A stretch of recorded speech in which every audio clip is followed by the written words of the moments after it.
ప్రధానమంత్రుల కొడుకులు ప్రధానమంత్రులు అవ్వాలని కోరుకుంటారు. కానీ ప్రధానమంత్రుల కొడుకులు సైన్యంలో పనిచేసేటటువంటి కల్చర్ ఇజ్రాయెల్ లాంటి చోట్ల ఉంది. ఇజ్రాయెల్ ప్రధానమంత్రి నెతన్యాహు కొడుకు సైన్యంలో పనిచేస్తున్నాడు. ఆ పనిచేసేటటువంటి క్రమంలో భాగంగా అతను తాజాగా ఏదైతే యాయిర్ అతని పేరు తాజాగా second biggest financier of terrorism అంటూ తాజాగా ఆయన చేసినటువంటి ప్రకటన. ఫ్లోరిడాలో జరిగినటువంటి ఒక మీటింగ్కి తను అటెండ్ అయ్యాడు, ఏదైతే ఈ టెర్రరిజం మీద జరిగినటువంటి మీటింగ్కి. ఈ సందర్భంగా ఒక కీలకమైనటువంటి వ్యాఖ్య చేసుకొచ్చాడు. ఖతార్ అనేటువంటిది second biggest financier of terrorism. మొట్టమొదటిది ఇరాన్, రెండవది ఖతార్ అన్నది మనం చాలాసార్లు ప్రస్తావించుకున్నాం.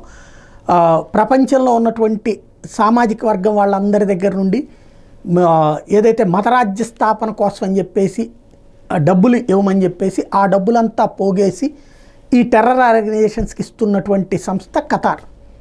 అది ప్రపంచ ముస్లిం దేశాల నుంచి వసూలు చేస్తుంది. అట్లాగే ఇతరత్ర ఎవరైనా సరే దానికి పంపిస్తే ఆ డబ్బులు ఇది పంపిస్తుంది. అదే విషయాన్ని నెతన్యాహు కొడుకు రైజ్ చేసుకొచ్చారు. తీవ్రవాదానికి రెడ్ కార్పెట్. ఖతార్లో ఏ తీవ్రవాదైనా సరే దర్జాగా తిరగచ్చు, తీవ్రవాద సంస్థల కార్యకలాపాలు నడుపుకోవచ్చు, వాళ్ళు అక్కడి నుంచి కార్యాలయాలే నడుపుకోవచ్చు. ఈ స్థితి ప్రపంచంలో తీవ్రవాదానికి అట్లాంటి రెడ్ కార్పెట్ పరిచే దేశం ఖతార్ మాత్రమే అంటూ ప్రస్తావించారు.